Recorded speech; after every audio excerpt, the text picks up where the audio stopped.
Predstavljamo vam novu otvorenu vinariju u Bugarskoj u gradu Sopotu. Mi smo razgovarali sa vlasnikom vinarije, Docom Šikovom. Najpoznatiji vinarski kraj Bugarske, nekadašnja Trakija u mestu Sopot, dobila je nedavno jednu od najvećih vinarija visoke tehnologije. Dočo Šipov, veliki bugarski privrednik, napravio je novu vinariju Sopot po ugledu na stare bugarske podrume građene od kamena i drveta sa prepoznatljivom mešavinom renesansnog i turskog stila. Zbog toga se novi hotel, pored vinarije, koje je dizajnirala Nataša Šikov, smatra jednim od najlepših arhitektonskih dela savremene arhitekture.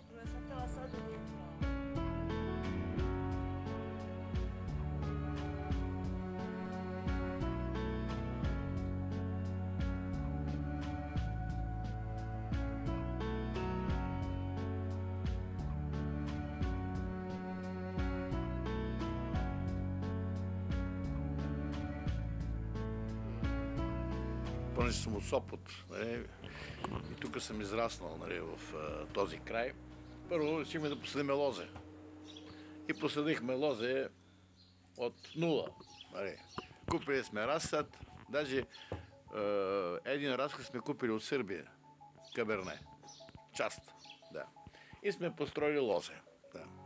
Лозето го построихме 98-99 година, т.е. вече има 15 години. Да.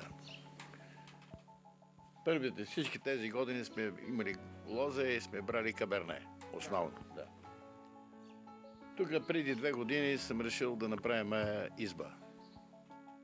Винария? Да, винария, защо само грозе, то е много работа, малко пари, а много работа. Да.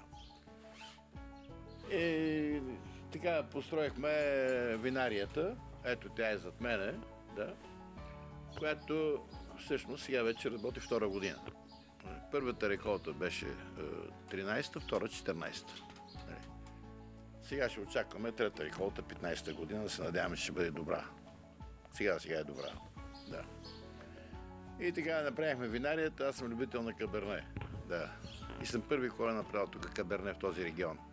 В този регион никой няма Каберне, само моя фирма. Да, Каберне Совиньон, да.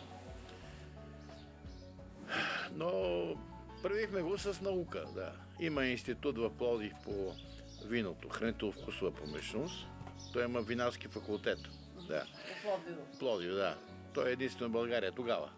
За това време той беше единствен факултет в България и с факултета по винарство професор Панделев беше тогава ръководител. Ние направихме един договор с него и те направиха изследване на нашия район тук Сопот, Карлово, и казаха, че Каберне ще расте добре, да, може да правим Каберне. И технологията, която сме приели при нас, е една от най-добрите в момента за времето си. Оборудването на входа на винарната изба е Франция и пресата за образуването на винния сок, както и климат контрола. Всичко се климатизира, всичко се контролира температурно. Да, това е Франция. Съдовете за винификация са изработени от Атомика Метал Пловдив. Много добра фирма също, да. И в Сърбия я познават. Тя работи в Сърбия.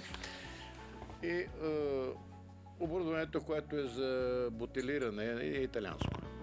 Да.